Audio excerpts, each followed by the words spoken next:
知道啊，这都第3个人了，前面有2个人身体都没什么毛病，也没听说得什么病啊，你说他们就死了，我觉得可邪乎了。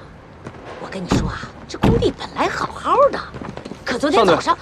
哎，你是领导吧？警察同志，我跟你说，太吓人了！一下子死了3个人了，这都。我还没问完。前面2个也是，不知道怎么就出事了，太邪了。慢慢说。尚队长，你好，你好，我是辖区民警林飞同，尸体在哪？在那边。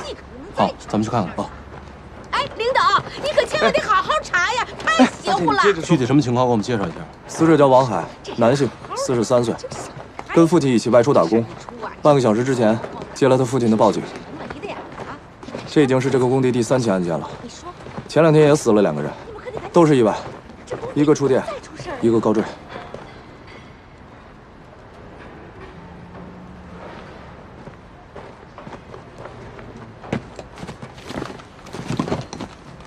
什么情况？死亡时间大概是在6到8个小时左右。昨天晚上的凌晨2点多。他的头上有很多利器伤，脑颅骨也破裂了，但都不致命。死亡原因是失血过多。 那我先走了，局里见。好，局里见。拜拜。头儿，这个刀刃都砍卷了，看来这个凶手没少费劲。带回局里。好。尚队，小莲，在案发的时候有没有人留意到什么？哦，这是一个在建工地，今年刚刚批下来的项目。承包项目的都是以前一个村落的，所以他们上上下下都是熟人。工区很大，但是工人很少，不易发现。案发时大家都在休息。 而且没有人听说过王海与人结怨。王海主要的经济来源就是依靠在这里打工挣钱。王海的父亲前2天去外面进货了，今天上午7点半左右回到家中，发现家里没人。他出来找到王海的时候，人已经死亡了。据其他工友说，王海昨天中午就没有上工，中午之后也没有见他出过门，更没有其他人来过。不过有半夜起夜的工人说，凌晨2点有人听到砍东西的声音，不过太困了，也没人注意。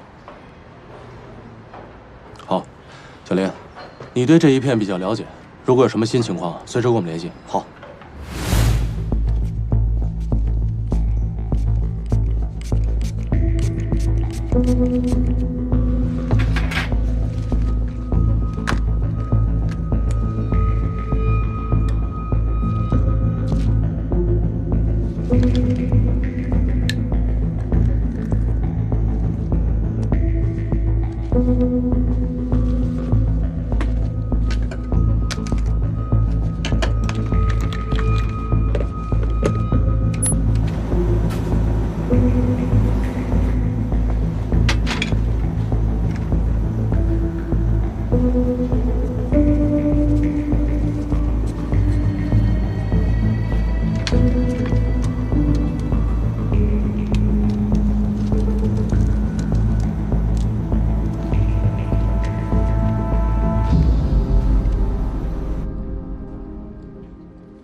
菜刀的刀把上只检测出了王海一个人的指纹，血迹上的脚印也是王海自己的，还有他父亲王建新的，那可能是早上发现尸体的时候留下的。墙上的血手印也全部来自于王海，血迹化验结果表明，家里面所有的血全是王海的。夏莹，你那有什么发现？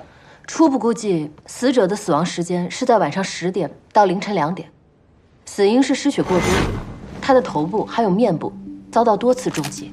头骨组织表面留下的砍痕符合现场留下来那把菜刀的刃源，但是有点奇怪，受到这样的攻击，死者身上没有任何的抵抗伤，也没有其他人的 DNA。会不会是被绑住了，没有办法抵抗？不会，他身上没有捆绑的痕迹。那你的意思是说，他有精神的疾病，自残？根据目前我们找到的线索，的确是这样的。 王海自残的可能性很大。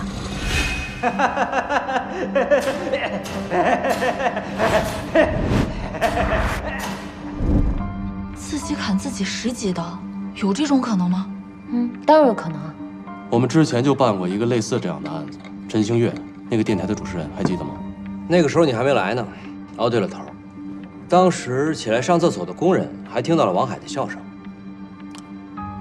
不过这一切都是我们的推断。 我觉得还是先查一下王海的病史，看他有没有精神方面的家族病史。叫上那个片警林飞同，他还是比较了解情况的。好，我觉得我们先应该找王海的父亲了解一下情况。好。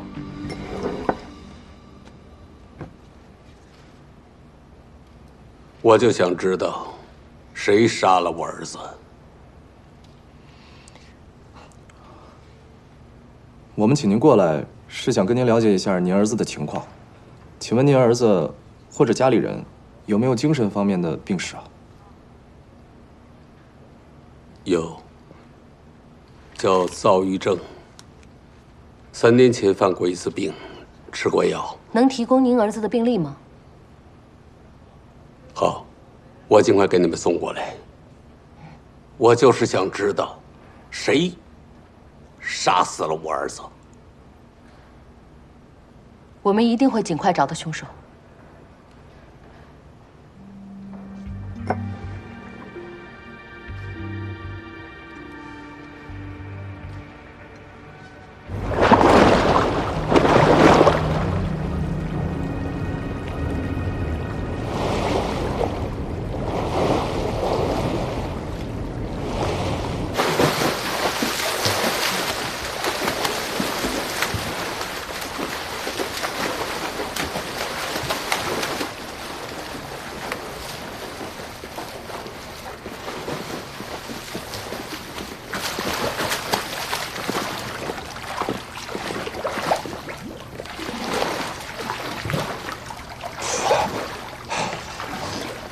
你又晚了3秒啊？怎么可能？案情基本上已经清楚了，死者有家族病史，而且3年以前因为发病自残进了医院。根据他的病历，还有在他家找到的药物数量来看，他已经很长一段时间没有服药了。死者家属现在也希望能够早日结案，毕竟工地上上下下都是熟人，他们也不希望进一步扩大影响。你们2个着急回去吗？怎么了？不着急回去，换衣服下水。哎，我还有事儿，不能放过他俩啊！我们是一个 team， 生死与共。谁跟你生死与共？就你最弱了。喂，喂，就你最弱。怎么了？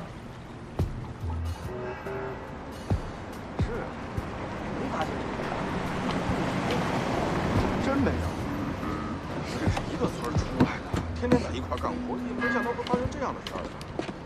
上队，又是你啊，小林。哎，什么情况？哦，2名死者是一对夫妻，男的叫刘大田，45岁，女的叫谢萍，43岁。他们有个闺女，已经送去医院了。报案的人呢？在里面。虽说是一个村的，但来往很少。您好，大姐，我们队长是您报的警是吧？哦，警察同志，我们这里肯定是惹了脏东西，什么意思啊？就是不知道谁造孽，害得我们还都受牵连了。这位大姐，这位是刑警队的上杰队长，他是专门过来了解案情的。咱们说正事。哦，就是我们呐，正好在工地上干活，刘小慧突然就冲出来了。哎，这不是小慧吗？小慧，跟她说话她也不理，我们觉得这肯定是中邪了，我们就又拉又拽的把她送回家了。结果就发现谢萍他们2口子已经都死在家里了。那现在刘小慧人呢？哦，急救车送医院了。警察同志，这几个人都中邪了。大姐，咱们根本就没有中邪这码事儿，这就是封建迷信。小林，你还年轻，你懂什么呀？先带他回去做个笔录。大姐，哦，好好好，先做个笔录。哎呀，我跟你说呀，他们肯定是中邪了。这一家以前是务农的，后来村里合伙搞承包建筑之后，刘大田也参与进来。他会开拖拉机，所以在工地里承接运输项目。女的谢萍在工地的小卖部打工，经常给大家做饭。他俩都是急脾气，常常因为一些琐事吵架。从派出所的出境记录来看，已经调解过好几次了。这一片都人心惶惶的，说什么的都有，谣言满天飞。现在大家都神神叨叨的，反正就一个字：乱。头儿，现场被破坏的很严重啊！破坏的严重也要勘查呀。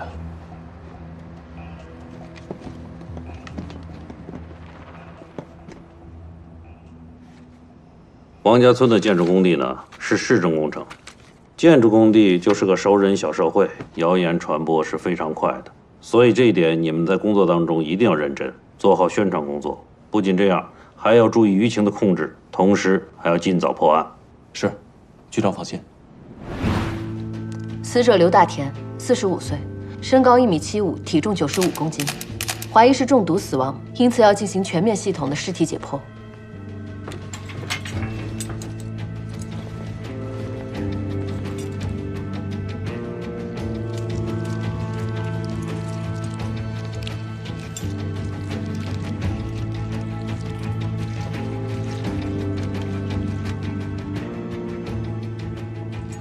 从胃内容物的消化情况来看，死者的死亡时间不超过进食之后的1小时，和我们之前推测的下午1点到3点是一致的。有急性胃肠炎的症状，所以现场有呕吐物，有未消化的食物，但是没有发现胃溶解的药片或者粉末。拿去给钱妮检验。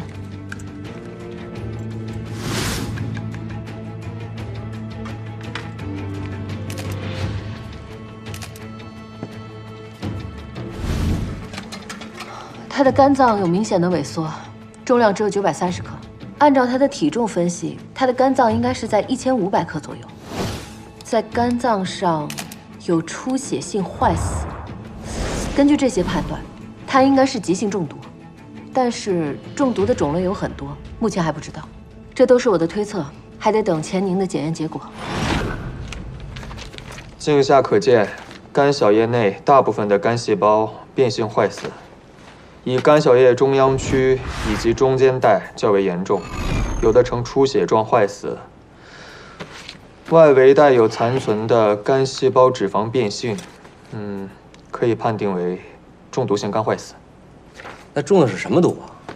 很多毒物呢都是肝肾损害型的，像磷化锌、次氯化碳、砷化物、汞，以及一些植物的毒素，都会直接损害肝细胞。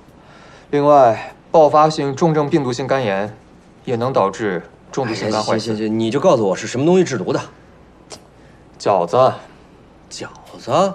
对，就是你们带回来那盘蘑菇馅饺子里面有毒蕈。毒蕈？什么东西？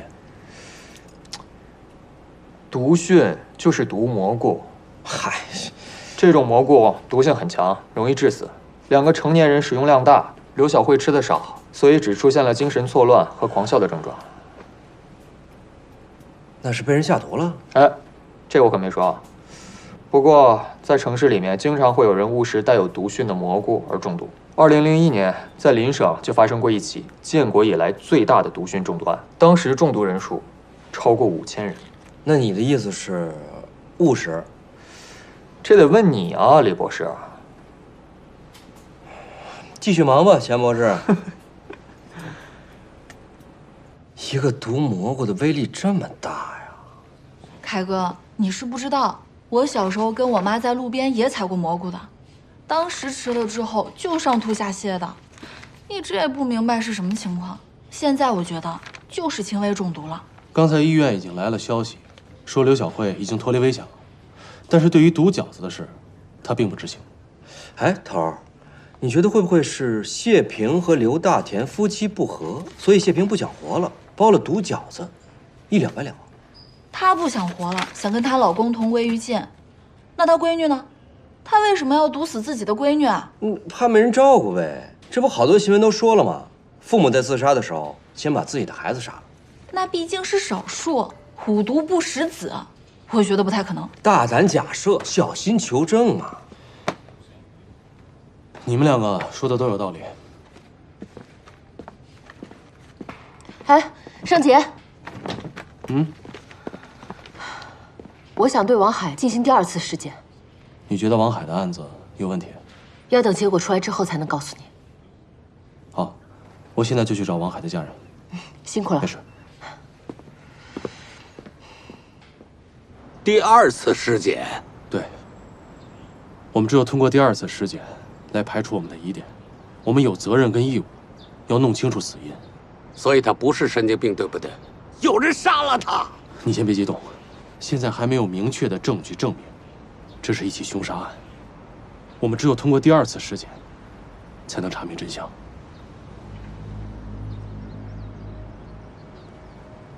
好，我同意2次尸检。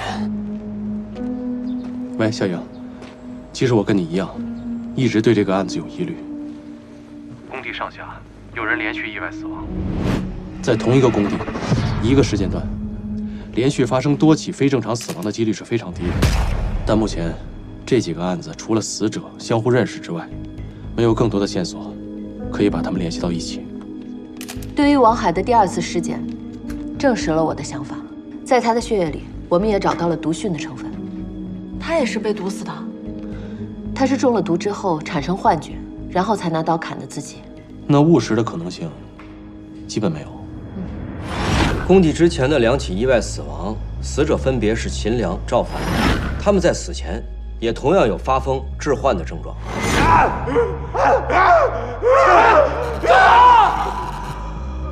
赵凡41岁，触电身亡。根据群众的反应，他曾经在死前疯狂地逃窜，但是大家并没有看到他在躲什么。秦良42岁，死于高坠，有工友看到他在3楼一直待着，还嚷嚷着自己会飞。别跳，秦良！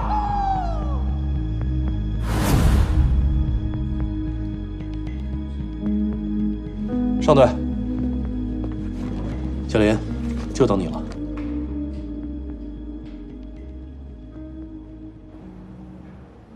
我们所掌握的小王村工地的情况比较复杂，我今天专门把林飞同叫过来，给我们详细介绍一下。林飞同，可以开始了。好。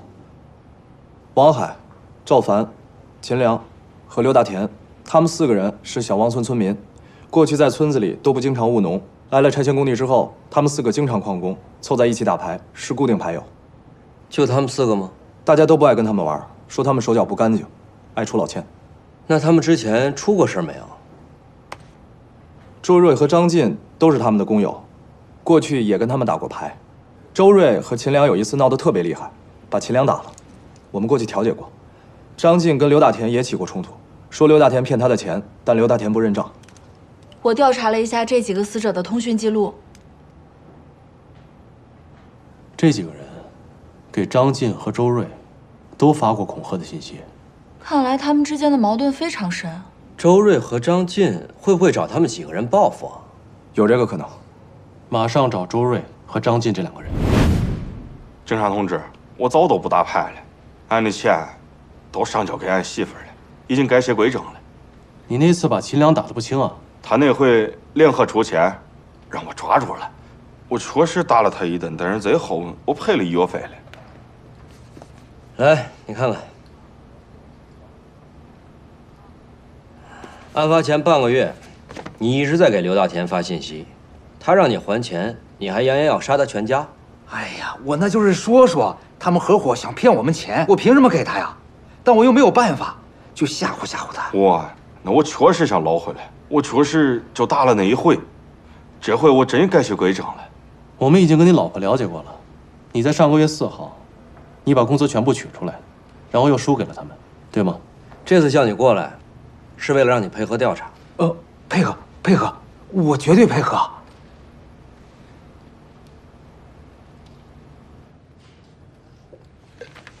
现在是什么情况啊？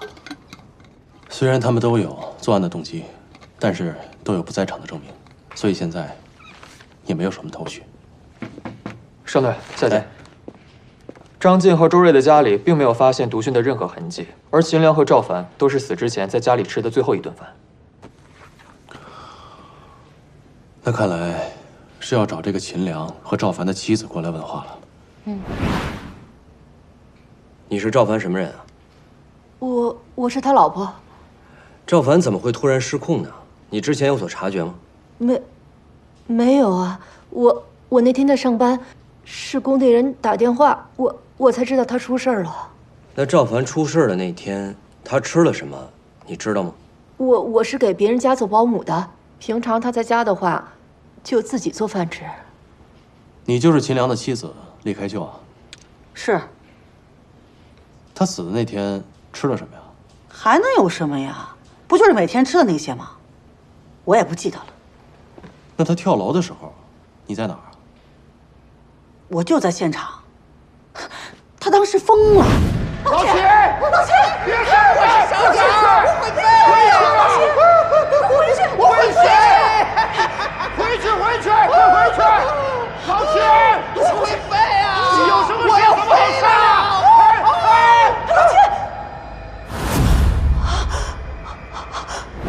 我也没想到他会跳下去。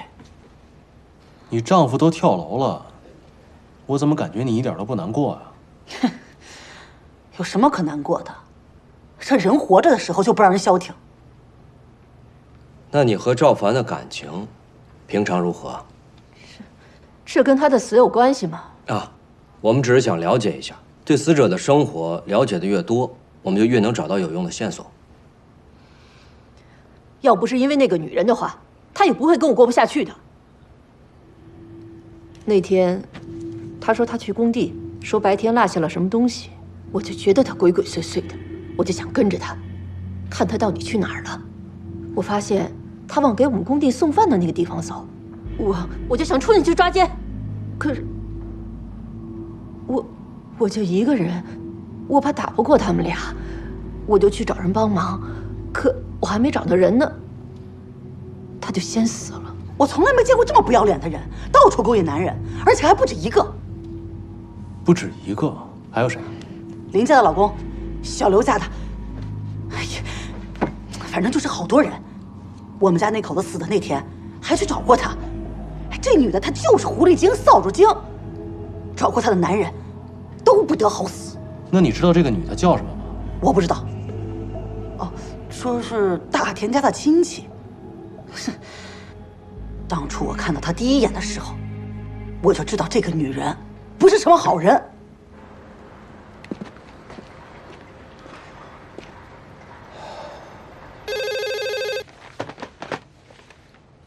喂，尚队长，有线索了。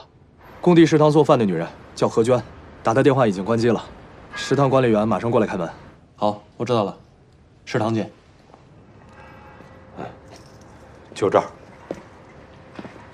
您上一次见到她是什么时候？哦，就是那天，响湾村工地，那个叫大田的走的前一天，我还来问他收下一季度的房租呢。哦，那你来的时候没发现有什么异常吗？没什么呀，打了声招呼。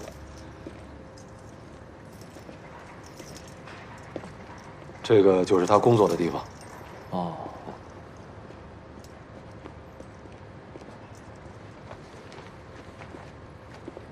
何娟承包你们工地的食堂，她身份证复印件你应该有吧？他是大田介绍的，亲里亲戚的还有什么身份证？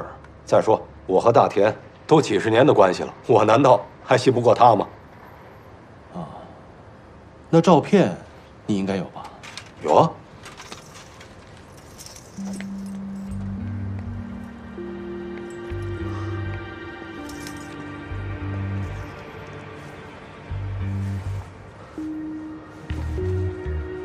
这个照片需要你发给我们一下。行。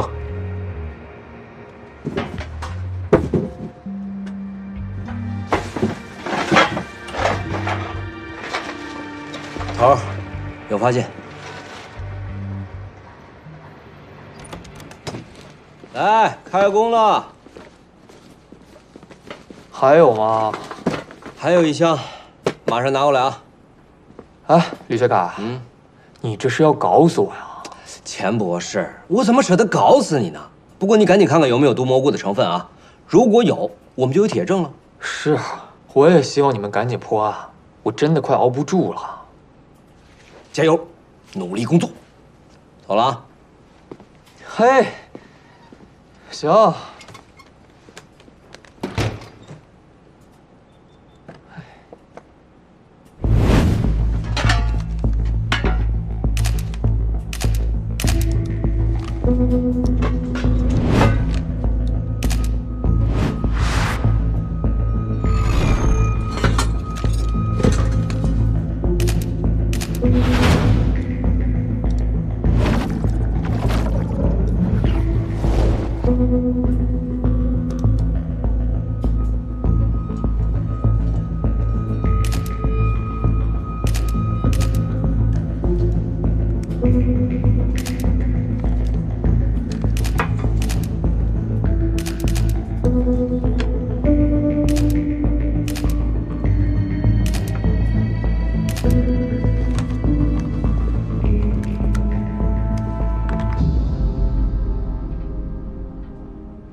何娟在上午10点的时候，把饭装进了一辆送往工地的小面包车，然后回去又拿了点东西出来，上车走了。胡倩，停一下。他手里拿的是什么？这不就是在刘大田家发现的饭盒吗？上队，我们在搅拌机上发现的毒物残留和刘大田家饺子里的毒物成分一样。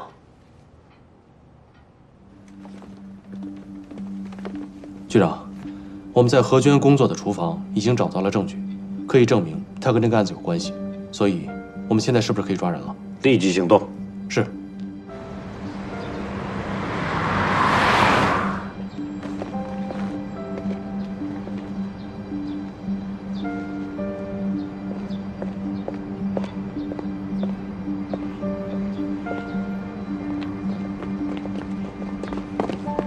何娟是吧？是我。我们是警察，跟我们走一趟吧。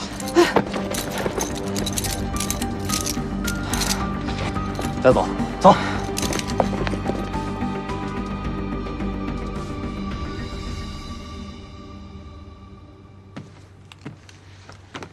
看看吧，是你把饺子给刘大田家的吧？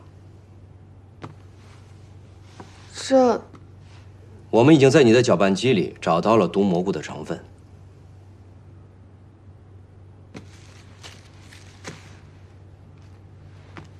这个是你的吧？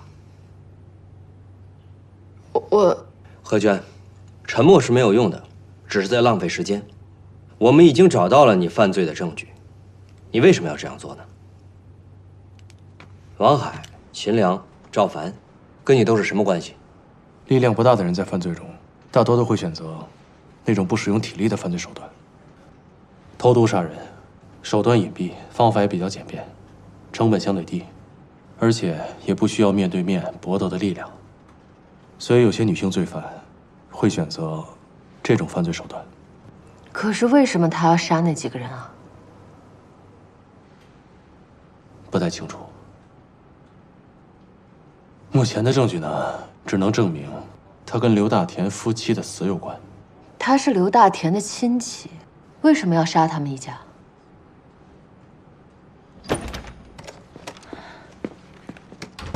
头儿，何娟的指纹对比出来了，这个人并不叫何娟。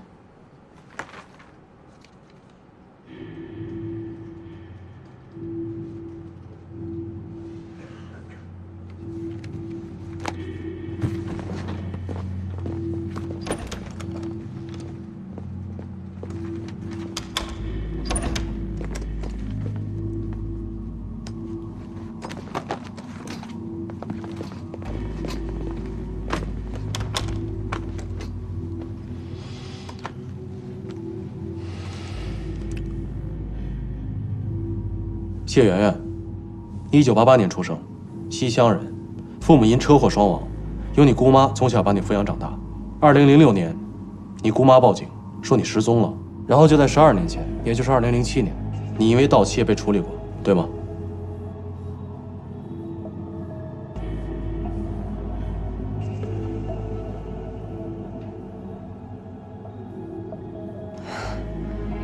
是啊，我忘了。我是有案底的人。